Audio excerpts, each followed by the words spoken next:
Olá, caríssimos, eu sou Carlos A. Júnior e sejam bem-vindos ao projeto Um Quarto de Oração na nossa catequese destrinchada.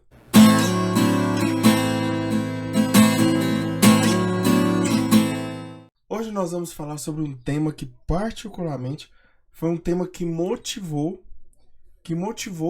o começo desse canal. Então, basicamente, se nós tivéssemos que pegar algum incentivo, algum tema que foi incentivo para esse canal começar, com certeza foi o tema das virtudes.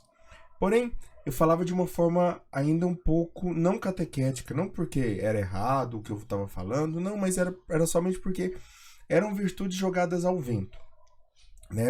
Não ao vento, assim, jogadas de forma aleatória. Então eu escolhia alguma virtude ou outra, comparava com como a Virgem Maria vivia essas virtudes, enfim. E hoje nós vamos falar sobre dois tipos de virtudes, né? As virtudes, o grupo de virtudes morais ou virtudes humanas, e também as virtudes teologais, que são as virtudes que nos fazem nos relacionar com Deus e dadas por Deus a nós. Então, vamos olhar o nosso conteúdo antes, né? Então, vou até voltar aqui.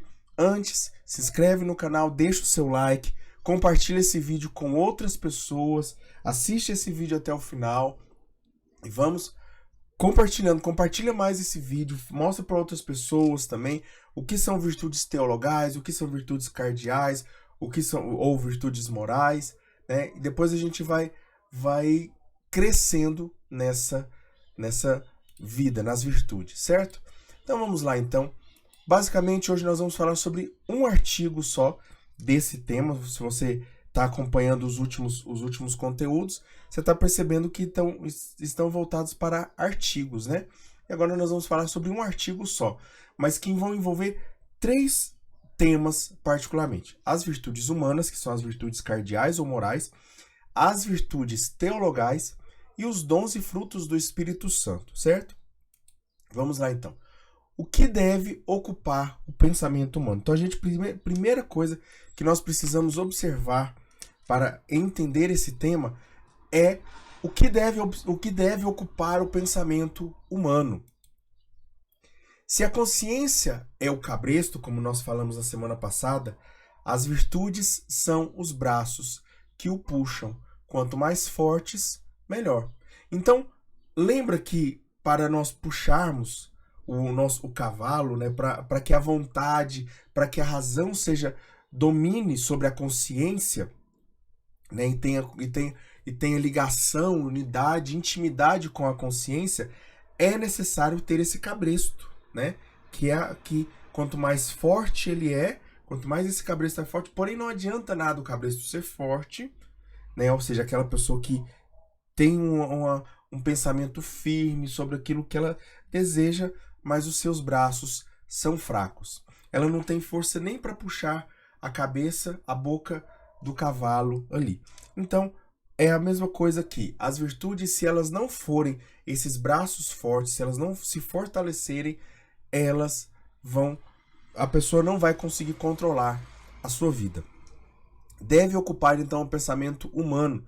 Tudo que é verdadeiro, nobre, justo, puro, amável, de boa reputação, de virtude e de digno louvor. O Padre Paulo Ricardo, uma vez, ele disse o seguinte, né?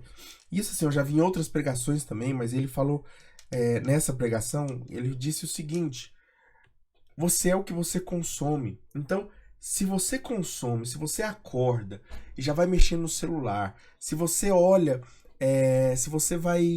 se você faz alguma coisa e tudo que você faz é o celular, você tá vivendo em função do celular. Se você está vivendo em função de ler livros, você está vivendo, né? Então, você entende que o que ocupa a sua cabeça, o que ocupa o seu pensamento é aquilo que molda você. Nós somos frutos do nosso meio, mas isso não significa que nós não podemos escolher o meio em qual nós vivemos. E o meio aqui não são as pessoas, né? Porque uma pessoa boa, ela pode se manter perto de pessoas, mas sem se corromper. né? O meio aqui que está se falando dessa frase não necessariamente as pessoas, mas com o que ela se envolve, com o que ela envolve a própria vida. Virtude é uma disposição. O que é virtude, então? É uma disposição habitual e firme para praticar o bem. Então, a virtude é uma disposição habitual e firme para praticar o bem. Vamos lá, então, vamos destrinchar isso aqui, né? Disposição habitual. O que é essa? É habitual porque se torna um hábito da pessoa. Então, o que é um hábito? É algo que ela já se veste, né? Por isso, as freiras, elas têm os hábitos dela. É algo que ela já se veste como prova de mostrar que houve uma mudança de vida nela ali. Então, é algo tão entranhado na pessoa, o hábito é algo tão entranhado. Quando você tem um hábito na sua vida, né, um hábito na sua família, você vai percebendo que é uma coisa que vocês não conseguem deixar de fazer. E, às vezes e vocês até assustam quando outras famílias ou outras pessoas não fazem aquilo. O hábito é isso, então.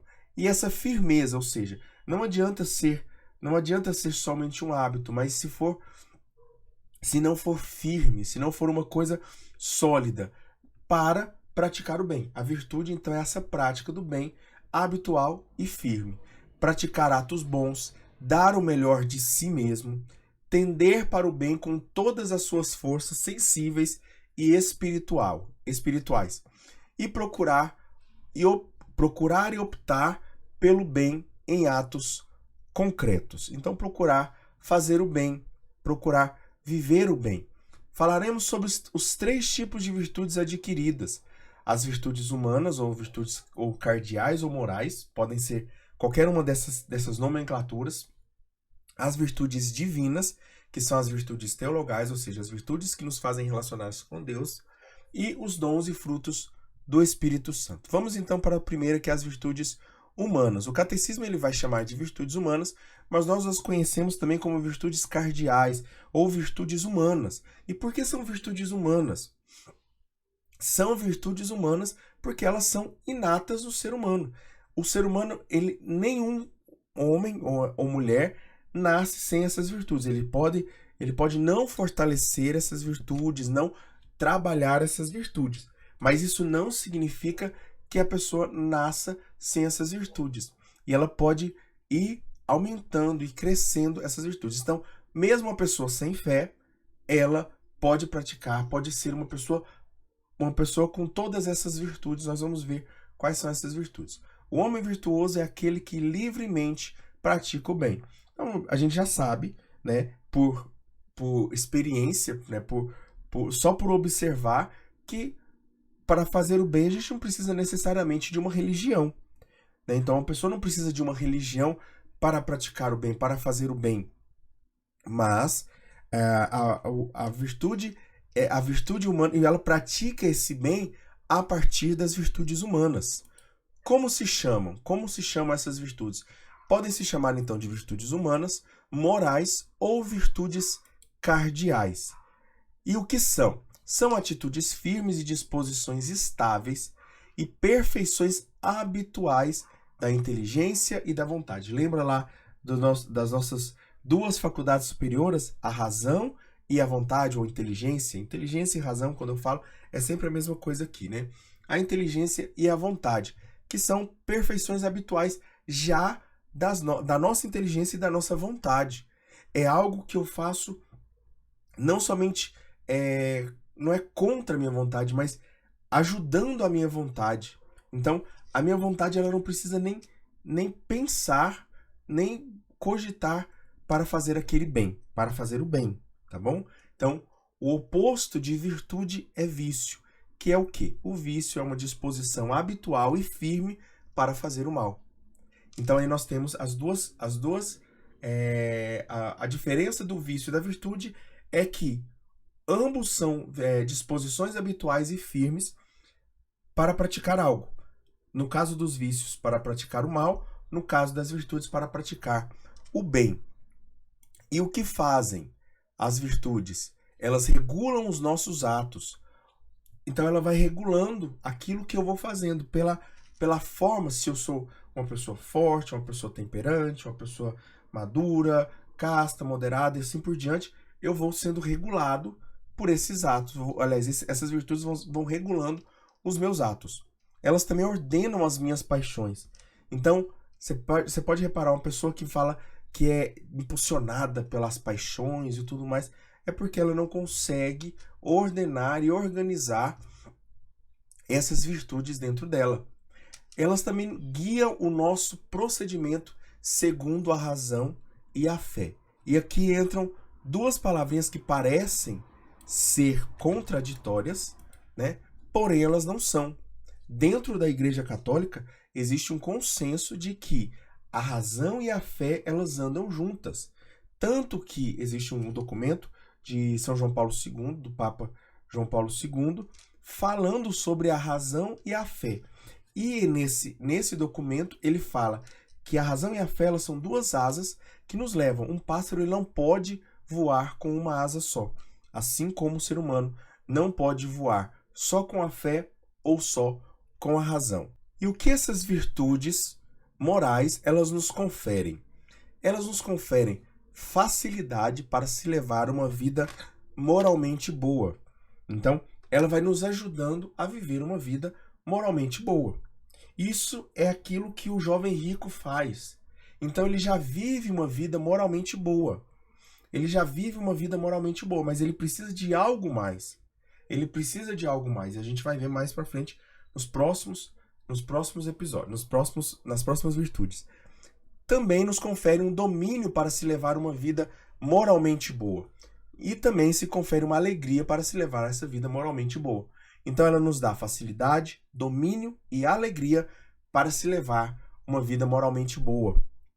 As virtudes morais são humanamente adquiridas. Então todo ser humano adquire, já tem em si essas virtudes morais. São todas as potencialidades do ser humano para comungar do amor divino. Quais são as distinções das virtudes cardeais? Sabe o que é uma charneira? Charneira é uma dobradiça que possibilita a rotação. Então, você vai olhar aqui aquelas portas ou algo que é uma dobradiça, né? Uma articulação de alguma, você pode pensar em um joelho, um cotovelo, aqui, né? As articulações das mãos, ou você pode pensar também nas dobradiças das portas e tudo mais. Elas fazem o quê? Elas conseguem rotacionar, elas conseguem direcionar, elas deixam o corpo maleável. Imagina se as suas articulações, todas as suas articulações, elas fossem endurecidas. Quão difícil seria você sobreviver? As pessoas que têm doenças nas articulações, né, artrite, artrose e tudo mais, elas sabem o que eu estou falando. O quanto é difícil elas viverem. Então, essas virtudes cardeais, elas são essas dobradiças que ajudam na movimentação para a caridade. 4 virtudes fazem o papel de charneiras ou dobradiças, também chamadas de cardeais. E essas dobradiças cardeais vêm dessa palavra dobradiças, né, dessas charneiras, que são a prudência, a justiça, a fortaleza e a temperança. Então essas 4 são as virtudes cardeais. E dentro delas, aí você vai pensar, então, articularmente, né, saindo dela ou nascendo do coração dessas 4 virtudes, vão ter as outras virtudes humanas.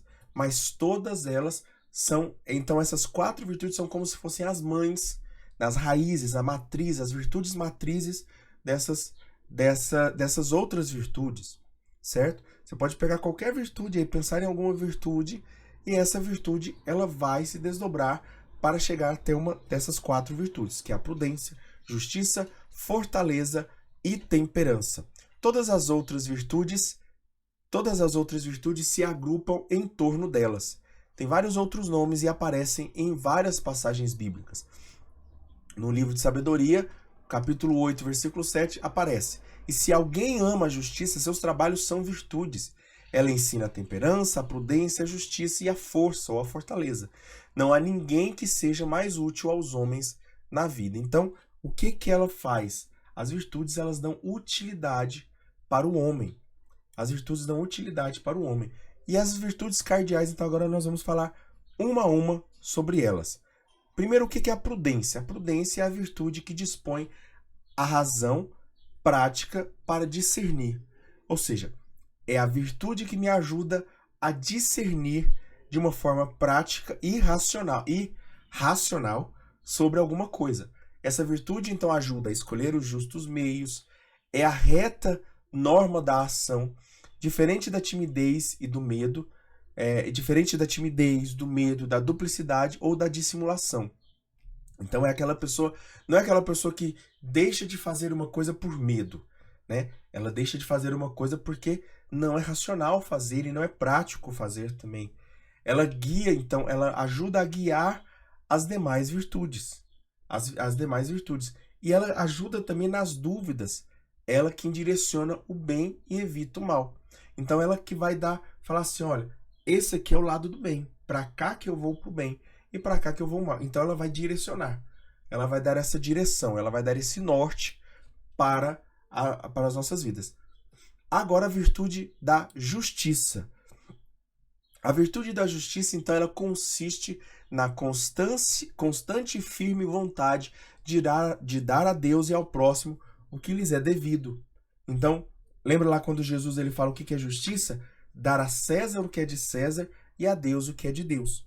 A justiça, então, é dar o que é devido ao outro. Então, a Deus o que é devido? Tudo. Ao outro o que é devido? O amor por Deus. Então, quando eu amo a Deus, quando eu amo o próximo por amor a Deus, eu estou dando aquilo que realmente o outro precisa. Essa virtude, a virtude da justiça, ela nos ajuda em dois aspectos, para com Deus e para com o próximo. Para com Deus, nós a chamamos de virtude da religião. Tá vendo que aqui nós temos uma virtude que se desdobra na justiça, né? Então a religião, quando uma pessoa é muito religiosa, ela nada mais está sendo do que uma pessoa justa. Ela está vivendo a justiça. Tem uma música que é muito antiga que ela fala assim: é justo que eu te louve, pois para mim é cura e salvação. É justo que eu te louve, pois para ti é prova do meu amor. Então, louvar a Deus é uma prova de justiça, ou seja, viver a religiosidade que muitas pessoas condenam é uma forma de justiça. Por isso esse mundo está tão injusto. Esse mundo está tão injusto porque as pessoas, elas não vivem mais a religião. Elas não dão a Deus o que é de Deus. E isso até mesmo pessoas dentro da igreja, elas não dão a Deus. Não dão a Deus o que é de Deus. Então elas vão, aí muitas vezes as pessoas elas vão nas igrejas e tudo mais, mas elas não vivem o que realmente Deus pede para que elas vivam. E também em relação ao próximo, ela nos ajuda em relação ao próximo. Chama-se respeito. Então, quando eu tenho respeito pelo outro, eu estou vivendo a virtude da justiça, porque eu dou ao outro, mesmo quando o outro não me respeita, tá bom? Leva a respeitar os direitos de cada um. Leva a estabelecer a harmonia nas relações que promove a equidade em relação às pessoas e ao bem comum. Então, a virtude da justiça, ela vai nos ajudar a nos relacionarmos harmoniosamente com o outro. Quando o outro tem direito a respeito, aliás, mesmo o outro sempre vai ter direito a respeito. Esse respeito ele vai aumentar ou diminuir conforme as atitudes do outro, mas ele vai ainda existir, tá bom? Ele nunca deixa de existir. Ele não pode deixar de existir, porque todas as pessoas merecem justiça. Todas as pessoas merecem justiça. O homem, então, é convidado à justiça por toda a Escritura. Toda a Escritura você vai perceber esse convite de Deus à justiça. Não cometer injustos julgamentos, não favorecer o pobre nem o rico por ser pobre ou rico. Ou seja, não, vou fazer o bem porque ele é rico. Eu não vou fazer o bem para ele não porque ele é pobre, ele não pode me pagar nada. Jesus veio ensinar justamente o oposto disso aqui, né? Julgar também com imparcialidade. E aí Colossenses 4:1 vai dizer: Senhores, dai aos vossos escravos o que é justo e equitativo, considerando que também vós tendes um Senhor no céu. Ou seja, considerando também que vocês são escravos do Senhor. Porque quando falam senhores, olha que interessante. Ele começa com senhores. Então, o que a palavra senhor ela significa? Ela significa alguém que é dono de pessoas. Que é dono de pessoas, que tem poder sobre outras pessoas, tá bom? Que tem poder trazendo para nossa vida aqui. Mas para a palavra de Deus, para aquele povo daquela época, Senhor é uma pessoa que tem domínio sobre outra pessoa. E aí nós temos então Deus, que é o Senhor dos senhores, que é nosso Senhor. E ele, a nós, olhando para ele, nós devemos domínio a ele. Ele tem domínio sobre nós. Por isso ele é nosso Senhor. Agora vamos falar sobre a virtude da fortaleza. A virtude da fortaleza, então, ela é aquela que assegura a firmeza e a constância para fazer o bem em meio às dificuldades. Então, quando eu tenho a virtude da fortaleza, eu tenho uma firmeza e uma constância para fazer o bem em meio às dificuldades. Essa virtude ajuda a resistir às tentações com decisão. Ou seja, você que está com dificuldade em resistir às tentações, a virtude da fortaleza vai te ajudar a isso. A decidir decididamente, como diria Santa Teresa d'Ávila, superar obstáculos na vida moral. Então, às vezes eu tenho alguns obstáculos, coisas que, por exemplo, algo que foi um obstáculo moral na vida de São José, a decidir abandonar secretamente Maria ou não abandonar. Então, a virtude da fortaleza e da justiça trouxe a ele essa decisão de acolher a Virgem Maria. Vencer o medo até a morte.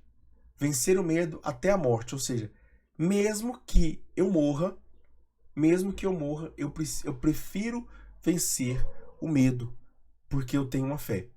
A enfrentar a provação e as perseguições. E, se preciso for, ir até a renúncia e ao sacrifício da própria vida, defendendo uma causa justa. Essa é a vida dos mártires, né? Que não necessariamente também fica longe da nossa vida quando nós renunciamos muitas coisas. Então, a virtude da fortaleza, ela faz eu escolher decididamente pelo bem, mesmo em meio às dificuldades. Porque assim, uma pessoa que não está sendo provada na sua força, ela não demonstra a sua força, né? Esses dias eu estava escutando uma pessoa falando assim, né? Eu achei interessante ela falando assim, se para treinar uma pessoa ela precisa de um peso maior do que os seus músculos fazem, então como é que o Superman ele tem músculos se nenhum metal é tão forte e tão pesado para ele se exercitar, né? Obviamente que isso aí não entra na nossa catequese, mas o que eu estou dizendo é, para você fortalecer os seus músculos, você precisa provar os seus músculos, ou seja, você precisa colocar eles à força, forçá-los a crescer. E da mesma forma, então, a fortaleza, ela cresce, a virtude da fortaleza, ela cresce quando eu sou forçado a crescer. Quando eu sou forçado a crescer. E agora nós vamos ver a última temperança, a última virtude cardeal, que é a temperança. A virtude da temperança é aquela que modera a atração dos prazeres e equilibra o uso dos bens criados. Prazer é algo ruim? Não é algo ruim. Então, e a temperança ela vai equilibrar o uso dos bens criados. Uma vez eu já disse aqui e vou repetir. Pecado é o apego à criação. Então, quando eu apego à criação e desapego do Criador, eu estou pecando. Porque o meu alvo, o meu objetivo é Deus. O objetivo de todas as pessoas é Deus. Quando eu estou me apegando à criação, qualquer que seja a criação, eu estou pecando. Essa virtude da temperança, ela nos ajuda a dominar os instintos com a vontade. Então, esses instintos que eu tenho, muitas vezes, que o ser humano tem e que é natural muitas vezes geneticamente, pela nossa hereditariedade ou pelos nossos antepassados também, todos eles são passados para nós. Todos eles são passados para nós. E esse dominar os instintos deve ser dominado junto com as vontades. Então, o instinto está lá embaixo, o instinto está aqui embaixo, e a nossa vontade está dominando esse instinto. O instinto da cabeça do cavalo é virar para qualquer lado. A vontade é que ela vai dominar esse cavalo. Desejar no limite da honestidade, ou seja, ir até a honestidade, fazer o que é justo, fazer o que é honesto, fazer o que é honesto. Orientar para o bem os apetites sensíveis. Então, muitas vezes eu tenho apetites, vontades, desejos, ambições, sejam elas na área do poder, do possuir ou do prazer, sejam elas nessas três realidades, elas vão ser dominadas e orientadas pela virtude da temperança. Ser discreto de forma sadia, ou seja, não é aquela pessoa que se esconde, mas também não é aquela pessoa que fica o tempo todo aparecendo como se ela quisesse ser o centro das atenções. É uma pessoa que vive a temperança, ela vive o meio termo. Na verdade, todas as virtudes elas são meio termo, elas são centro. Né? Então, quando uma pessoa ela vai exagerada demais para um lado ou exagerada demais para o outro, essa pessoa ela está sendo desvirtuosa. E a temperança ela vai moderar todas essas outras virtudes. Dominar as paixões do coração, chamada também de moderação ou sobriedade. E aqui Santo Agostinho vai nos dizer o seguinte: viver bem é amar a Deus, de todo o coração, com toda a alma, com todo o proceder, de tal modo que se lhe dedica um amor incorrupto e íntegro pela temperança, que mal algum poderá abalar pela fortaleza, que a ninguém mais serve pela justiça e que cuida de discernir todas as coisas para não se deixar surpreender pela astúcia e pela mentira, que aqui, no caso, é a prudência que nos dá essa possibilidade. Segundo Santo Agostinho, então, a prudência ajuda no cuidado de discernir todas as coisas. E aqui nós temos uma outra nomenclatura, né? outra desdobramento. Agora Santo Agostinho falando para nós. A prudência, então, ela nos ajuda no cuidado de discernir todas as coisas para não se deixar surpreender pela astúcia e pela mentira. Ou seja, é uma pessoa que não vai ser enganada. Quanto mais prudente eu sou, menos eu vou ser enganado. Enganado pelo pecado, enganado pelas pessoas, enganado pelas paixões, pelos movimentos do mundo, pelas coisas, pelas modas. Então, quanto mais prudente eu sou, menos eu vou ser dominado por essas mentiras. Então, a prudência, o que ela faz? Ela faz simplesmente dizer assim, ó, não dá ouvido para a serpente. Se Eva fosse prudente, ela não teria nem dado ouvido para a serpente. A justiça, ela nos ajuda a amar a Deus e aos outros por Deus, pois só Deus deve ser objeto do nosso amor. Então, o que a justiça faz?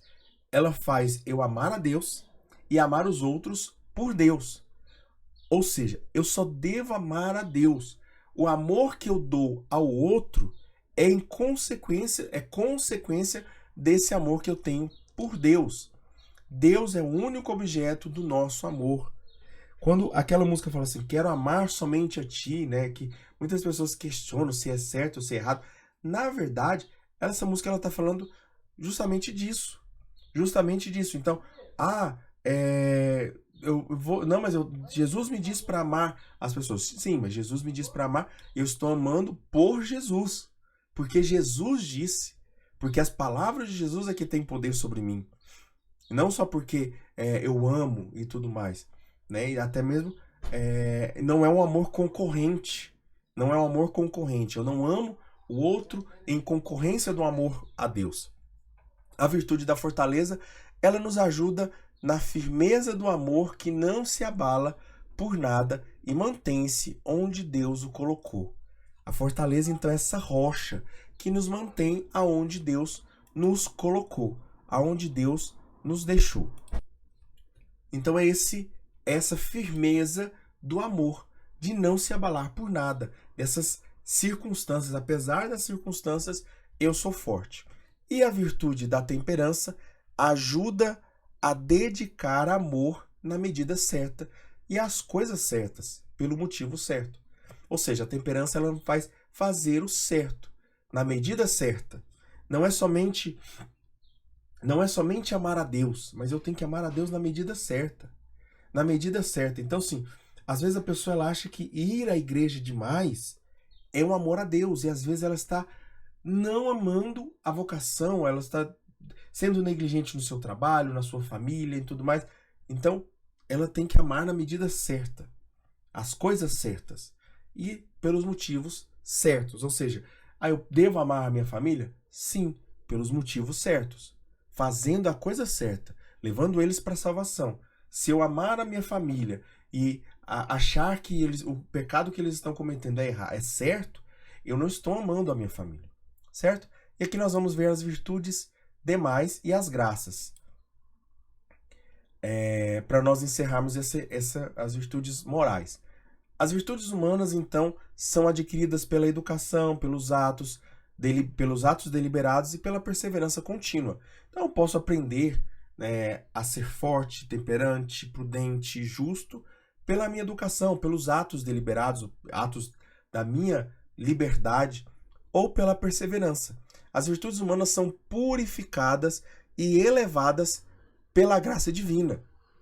Então, a graça divina, ela entra na vida do ser humano para purificar e elevar essas virtudes.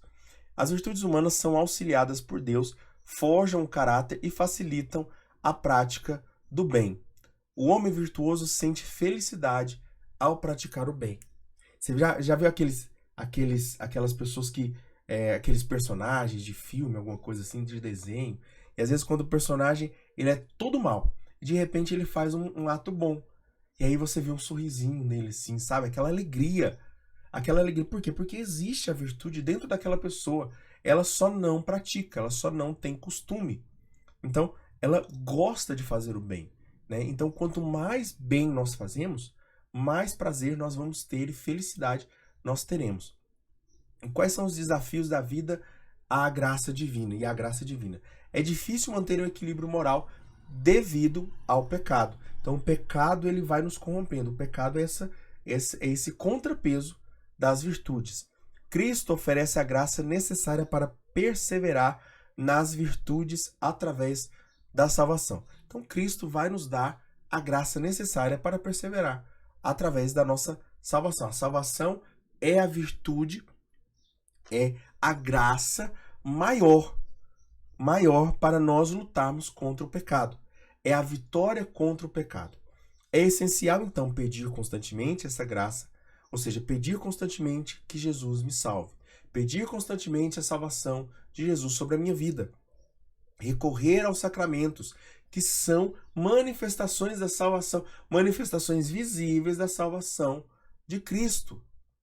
Cooperar com o Espírito Santo, ou seja, eu não posso pedir, né, aquela coisa que eu sempre falo aqui, né? Não adianta eu pedir ajuda para uma pessoa, mas ficar o tempo todo deitado na minha cama. Eu preciso cooperar com o Espírito Santo. Seguir os apelos do Espírito Santo para amar o bem e evitar o mal. Para praticar o bem e evitar o mal. Então, às vezes, o Espírito Santo ele vai cutucar a gente, ele vai apelar para a gente fazer alguma coisa, para fazer o bem ou para evitar o mal. E a gente precisa ser guiado pelo Espírito Santo. Certo? Entendendo, então, virtudes morais ou virtudes humanas, entender como nós adquirimos as virtudes humanas, como nós vivemos, somos guiados pelas virtudes, agora nós vamos entender, então, as virtudes teologais, certo? Então, vamos lá, então. O que são virtudes teologais? A relação das virtudes humanas com as virtudes teologais. Então, a gente precisa falar das virtudes humanas para falar das teologais. Há um entrelaçamento das virtudes humanas com as virtudes teologais no batismo. Então, quando uma pessoa é batizada, ela recebe as virtudes teologais. Ela já tinha, desde o seu nascimento, desde a sua concepção, as virtudes morais, as virtudes humanas, ou cardeais. Agora, ela vai no batismo receber as virtudes teologais. Quais são as virtudes teologais? As virtudes são as virtudes que se referem diretamente com Deus. Ou seja, nos ajudam a relacionar com Deus e somente com Deus. Ela não vai nos ajudar a relacionar com o outro. E dispõe o cristão a viver uma relação com Deus. Tem Deus uno e trino por origem, motivo e objeto. Ou seja, ela vem de Deus, ela progride as virtudes teologais progridem tudo em Deus e elas têm como fim Deus. O agir moral é fundamentado pelas virtudes teologais. Então, as virtudes morais, o agir moral, quando eu ajo, quando eu vou fazer uma ação moralmente boa, elas são guiadas, obviamente, pelas virtudes teologais. Elas são fundamentadas nas virtudes teologais. O que é fundamentado? Significa o quê? Significa que as virtudes teologais, elas dão base. Elas dão base. Uma pessoa com virtudes teologais fortes, fortalecidas, essa pessoa ela vai viver uma vida muito mais racional, uma vida muito mais baseada na sua vida moral. A sua vida moral será muito mais baseada na caridade. São animadas pelas virtudes teologais e são caracterizadas, ou seja, dão características próprias pelas virtudes teologais. E as virtudes teologais, elas dão vida e informação às virtudes morais. Ou seja, as virtudes morais, elas são um papel em branco. Um papel, sabe, uma foto em preto e branco. A virtude teologal, ela vai dar cor. Ela vai colocar cor nas outras virtudes. Ela vai colocar cor nas outras virtudes. Ela vai ser o óleo na dobradiça, aquele óleo ela vai ser um movimento. Então, vai ser uma articulação mais forte, um cotovelo, um joelho mais forte, vai ser uma articulação mais forte, mais fortalecida, mais corada, dadas no batismo por Deus para agirem como filhos seus e assim merecerem a vida eterna. Então elas dão essa característica de filhos de Deus. Elas nos fazem ser filhos de Deus. E vocês já conhecem as virtudes, que são a fé, esperança e caridade, que nós encontramos lá em 1 Coríntios 13, no final de 1 Coríntios 13. Vamos falar sobre a fé, então. Certo? O que é a fé? O que é a virtude da fé? Virtude para crer em Deus. Então a fé é a virtude para crer em Deus. Por essa virtude, cremos em Deus e em tudo o que Ele nos disse. E em tudo o que Ele nos disse e revelou, por si ou por sua igreja. Então Cristo revelou, Deus nos revelou, através de si mesmo, Jesus, né? Ou através de si no Antigo Testamento, né? Ou através da sua igreja. Então, a virtude, ela faz crer naquilo que é revelado por outro. Lembra que fé não é algo que eu sei. Fé é algo que o outro sabe, eu não sei. Eu creio. É diferente. Então, sim, você viu Cristo ressuscitado? Ninguém viu Cristo hoje, né? Quem está vivo, ninguém viu Cristo ressuscitado. Só os apóstolos viram Cristo ressuscitado. Só os apóstolos foram testemunhas. Por isso são chamados de apóstolos, né? Porque eles são testemunhas dessa ressurreição. Então, eles viram, nós cremos, nós não vimos, nós cremos. Então a fé, ela é isso. Eu aceito uma coisa, eu acredito numa palavra que uma pessoa me disse, ou que Deus me disse. Pela fé o homem se entrega total e livremente a Deus. Então é a fé que faz me entregar a Deus. Essa entrega acontece por meio de conhecer e fazer a vontade de Deus. Então é pela fé que eu conheço e faço a vontade de Deus.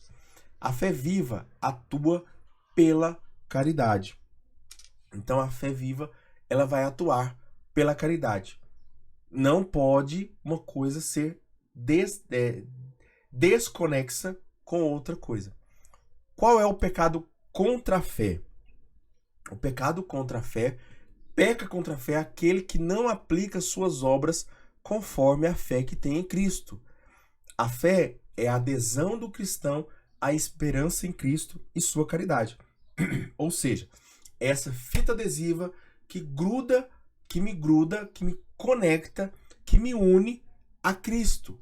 através da esperança do que Cristo disse e através da caridade que Cristo gerou, que Cristo fez, que Cristo praticou. Sem essa esperança e caridade, o cristão tem a união com Cristo comprometida. Ou seja, a pessoa fala que acredita em Deus. O que está dizendo? A pessoa fala que acredita em Deus, mas ela não espera em Deus. E ela não pratica a caridade de Cristo. Ela não espera em Cristo, ela não pratica a caridade de Cristo. Essa pessoa, ela não tem uma fé. Ela está pecando contra a fé. Portanto, não é um membro vivo do corpo de Deus. O dom da fé permanece naquele que não pecou contra a fé. E por fim, nós devemos entender quais são os deveres para com a fé. A fé, então, ela deve ser guardada, vivida, professada, testemunhada e difundida por todos, tá bom? Isso não é só para os padres, isso não é só para os missionários, isso é para todos. Todos devem guardar, viver, professar, testemunhar e difundir a fé. E nunca apenas uma dessas coisas, mas as 5 coisas. Então, uma pessoa que é chamada a viver, ela deve viver todas essas 5 coisas. Mesmo em meio às perseguições, deve o cristão confessar Cristo perante os homens. E essa fé deve ser mantida, ou seja, o dever da fé é professar mesmo diante das perseguições. Servir e testemunhar a fé são requisitos para a salvação. Então não adianta eu falar de fé, que eu tenho fé e tudo mais, que eu vou lá no Divino Pai Eterno, que eu vou em Aparecida do Norte e tudo mais, papapá, mas eu não vivo uma vida condizente com a minha fé. Vamos falar sobre a esperança agora. Gente, essa aula vai ser longa, tá bom? Essa aula vai ser... Vocês estão vendo aí que já vai passar de 1 hora. Vai passar de 1 hora. Eu tenho 40 minutos de aula aqui, mas vai passar. Eu tenho certeza que vai passar. Eu conheço porque eu sei o que tem ainda pra frente aqui. Vamos lá. Mas segura comigo aí, aguenta que vale a pena. Já tá valendo a pena só por você ter entendido virtudes cardeais. Agora você tá entendendo as virtudes teologais. Entendeu a virtude da fé. Agora vamos entender a virtude da esperança. O que é a virtude da esperança? É a virtude para esperar em Deus. Eu espero todas as coisas, todas as ações de Deus. Por essa virtude desejamos o reino do céu e a vida eterna e colocamos eles como nossa felicidade. Ou seja, nós colocamos a criação maior, que é o reino dos céus e a vida eterna, que Deus criou para nós como a nossa esperança. Então, é como se dissesse assim, ó, essa criação que nós temos aqui hoje, que não é o reino dos céus, ela é um pré-anúncio de como nós vamos... Ela é a antessala do céu, né? Na verdade, a antessala do céu, o purgatório, eu já falei isso em outros lugares aqui, mas é como se fosse o antes do céu. Mas para antes do céu, eu preciso assumir, eu preciso já viver como uma pessoa, né? É que nem pensar assim, uma pessoa que vai casar, ela já tem que viver a fidelidade no namoro. Ela já tem que viver a fidelidade. Se ela não vive a fidelidade no namoro, no casamento ela não vai conseguir. Então, é da mesma forma. Para viver no reino dos céus, já preciso agir como pessoa do reino dos céus, como uma pessoa que vive a vida eterna. Pela esperança, confiamos nas promessas de Cristo. De Cristo, né, gente? Pelo amor de Deus. Cristo com C maiúsculo. E apoiamos nossas forças, não em nós e nem nas outras pessoas, mas o socorro da graça do Espírito Santo. Então, é pela virtude da esperança que nós vamos colocar a nossa esperança em Deus. A esperança, então, é esse desejo da felicidade do homem. Deus colocou no coração do homem um desejo de felicidade, um desejo pela felicidade. Existe no coração do homem esse desejo pela felicidade. Esse desejo é correspondido pela virtude da esperança. É na virtude da esperança que eu olho o pôr do sol e vejo. Deus é maior. Deus é maior do que todas essas coisas. Então, eu coloco a minha esperança em Deus. A esperança move o homem para atividades relacionadas ao reino do céu, inspirando, purificando e ordenando essas atividades. A esperança, então, ela vai inspirar novas atividades. ela vai purificar essas atividades e ela vai ordenar essas atividades relacionadas ao reino dos céus. Então, quando eu tenho esperança, eu vou praticando atitudes que são condizentes com o reino do céu. A esperança também, ela protege contra o desânimo, ela sustenta no abatimento, ela olha os benefícios da esperança. Quais são os benefícios da esperança? Protege contra o desânimo, sustenta no abatimento, dilata o coração na expectativa da bem-aventurança eterna, preserva do egoísmo e conduz para a felicidade da caridade. Esta era a esperança de Abraão, que perpetuou por todo o povo judeu e se espalha pelo povo cristão. A mesma esperança, a esperança da salvação, a esperança da vida eterna, a esperança contra toda esperança. Romanos 4:18, contra toda esperança humana, contra toda esperança, Abraão teve esperanças e acreditou. Por isso tornou-se pai de muitas nações. E essa esperança por Jesus Cristo, esta felicidade pregada por Jesus no Sermão das Bem-aventuranças, inspira a esperança cristã. Então, Cristo, na sua pregação, ela vai inspirar essa esperança. Mas também prepara o cristão para as provações que aguardam os discípulos de Jesus. Então, Jesus fala assim, vai ser bom, mas antes vai ser ruim. Basicamente, o que Jesus está falando é isso. Vocês vão ser perseguidos, mas serão consolados. Vocês vão chorar, mas vocês vão ser consolados. Vocês vão sorrir depois. Entende? Jesus, ele apresenta uma coisa ruim, mas apresenta uma coisa boa. Ele fala, ó, eu já tô falando, é aquela coisa, né? É como se Jesus estivesse falando assim, ó, você quer a notícia boa ou a notícia ruim? Tem duas notícias. A boa é que vocês vão ser perseguidos. A ruim é que vocês serão perseguidos. A boa é que tem o reino dos céus. Essa esperança manifesta-se e alimenta-se na oração, principalmente na oração do Pai Nosso. E nós esperamos o quê? Nós esperamos o céu. Nossa esperança deve ser alcançar a alegria do céu como recompensa das boas obras realizadas juntamente com a graça de Deus, juntamente com a graça de Cristo. Então, praticar as boas obras, sim, mas juntamente com a graça de Cristo. Esperar permanecer firme até o fim. São os méritos, né? Essa graça de Cristo são os méritos. Eu só vai ter validade a minha boa obra quando eu coloco os méritos de Cristo na frente. Quanto mais você trabalha por essa esperança, mais se mostra o amor que tem por Deus, que você tem por Deus. Então, é aquelas pessoas que elas vão na igreja, mas elas nunca trabalham para Deus. Elas não estão mostrando a sua esperança. E quanto mais se ama, mais se regozija no amado. Finalizando essa virtude, vamos para a virtude da caridade, que essa vai ser longa, viu, gente? Essa é longa, tá bom?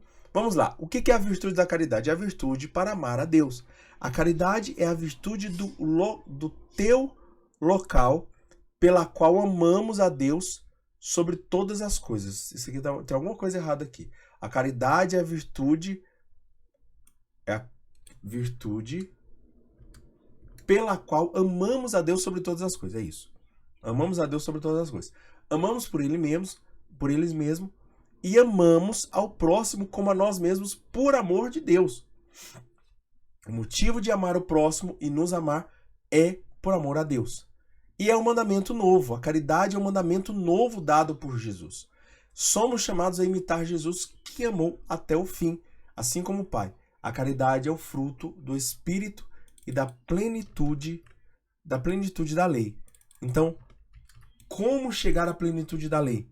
Pela caridade. Por ela guardamos os mandamentos de Deus e permanecemos em seu amor. Se fizerdes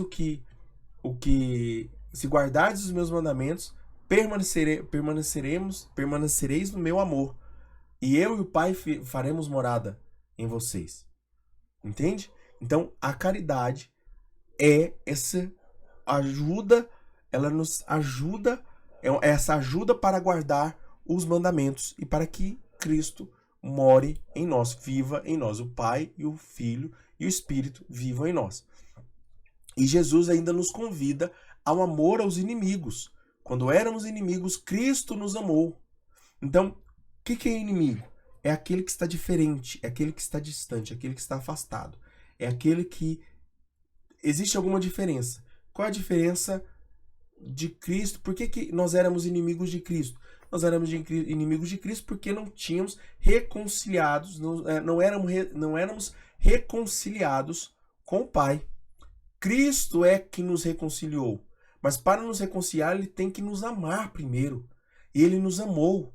E ele nos amou. E esse amor nos reconciliou. Nos tornou de inimigos para amigos. Não vos chamo mais servos, mas vos chamo amigos. Por isso, ele nos manda amar os nossos inimigos. Se ele fez, nós temos que fazer também. Porque esse amor ao inimigo é que nos salvou. Se Jesus não tivesse amado os seus inimigos, nós não teríamos sido salvos. Por isso nós devemos amar os nossos inimigos, para que os nossos inimigos também sejam salvos por Cristo. O quadro perfeito da caridade é dado pelo apóstolo São Paulo. E aí você lembra lá, né? 1 Coríntios 13. A caridade é paciente, a caridade é benigna, a caridade não é invejosa, a caridade não é altiva, a caridade não é orgulhosa, a caridade não é inconveniente, a caridade não procura o próprio interesse, a caridade não se irrita, a caridade não guarda ressentimento, a caridade não se alegra com a injustiça. A gente sabe tudo isso aqui, né? De vários casamentos que tem. A caridade se alegra com a verdade, a caridade tudo desculpa, a caridade tudo crê, a caridade tudo espera, a caridade tudo suporta. E nada fazemos sem a caridade. Nada é praticável justamente e faz uma pessoa justa sem a caridade. Tudo por privilégio vivo, tudo que for privilégio vivo, tudo que for privilégio, serviço ou mesmo tudo que for privilégio, serviço ou mesmo virtude, se não tiver caridade, de nada se aproveita. Se não tiver caridade, de nada se aproveita. A caridade é a primeira das virtudes. A caridade anima e inspira o exercício de todas as outras virtudes. A caridade é o vínculo da perfeição.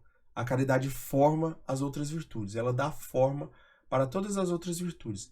Ela é o técnico que treina todo o resto do time. Então, se o técnico é ruim, né? Se o técnico não ajuda, o time joga mal. Se o técnico é bom, todas as outras virtudes se tornam boas também.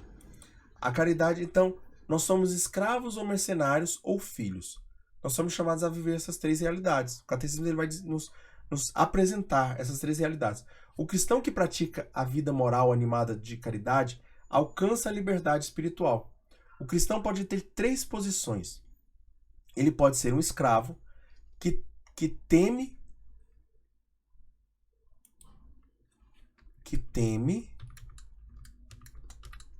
o castigo.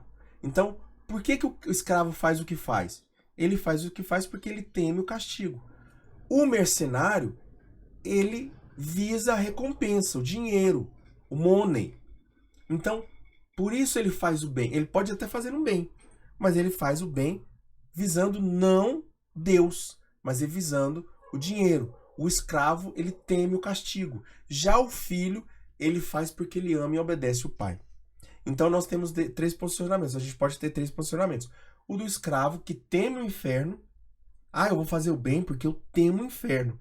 Eu vou fazer o bem porque, nossa, lá no céu eu vou ter muito dinheiro, eu vou ter muitas riquezas, vou andar em ruas de ouro e tudo mais. Não, eu vou fazer o bem porque o meu pai me ensinou a fazer o bem. Porque meu pai, que é Deus, me ensinou em Jesus Cristo a fazer o bem. Entendeu? Esse é o posicionamento dos santos. Os santos se posicionam assim. Nós também devemos nos posicionar também assim. Quais são os frutos da caridade? Os frutos da caridade, então, são a alegria, a paz, a misericórdia. Certo? Vamos lá. A alegria exige a prática do bem. Então, ela vai exigindo que eu pratique cada vez mais o bem, porque quanto mais eu pratico o bem, mais eu me torno alegre. Por que ela é paz? Porque quanto mais eu pratico a caridade, mais eu tenho paz.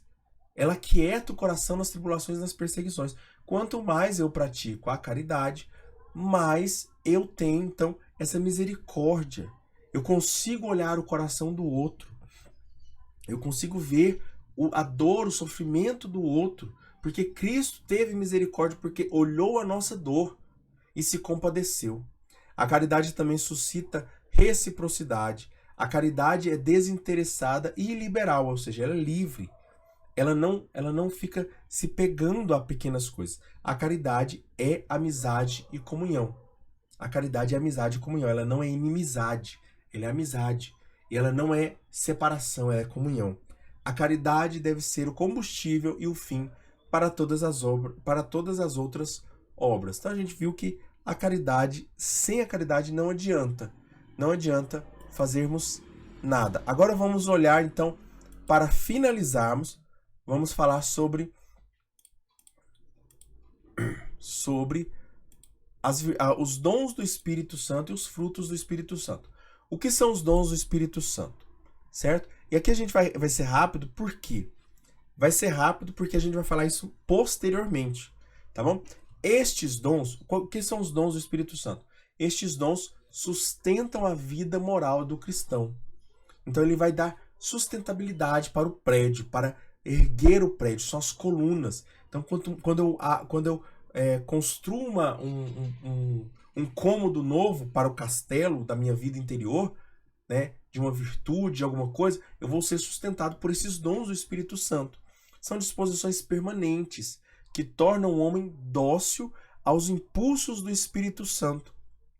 Então eu vou tendo essa docilidade para ouvir a voz do Espírito Santo, mesmo não só inspirações boas, mas todas são inspirações boas, mas eu falo até mesmo para as pessoas que estão vivendo no pecado. Então a pessoa que ela está sempre incomodada por Deus. Eu sou desse tipo de pessoa, viu, gente? Quando eu estou em pecado, gente, o que o Espírito Santo incomoda é 24 horas incomodando. É 24 horas incomodando, chamando, falando, gente, volta, vai confessar, vai fazer isso, vai mudar de vida. E é toda hora, é o tempo todo. É o tempo todo, e deve ser assim. É um dom permanente, que fica o tempo todo cutucando. O Espírito Santo, ele fica o tempo todo cutucando você para você fazer o bem, para você fazer o melhor.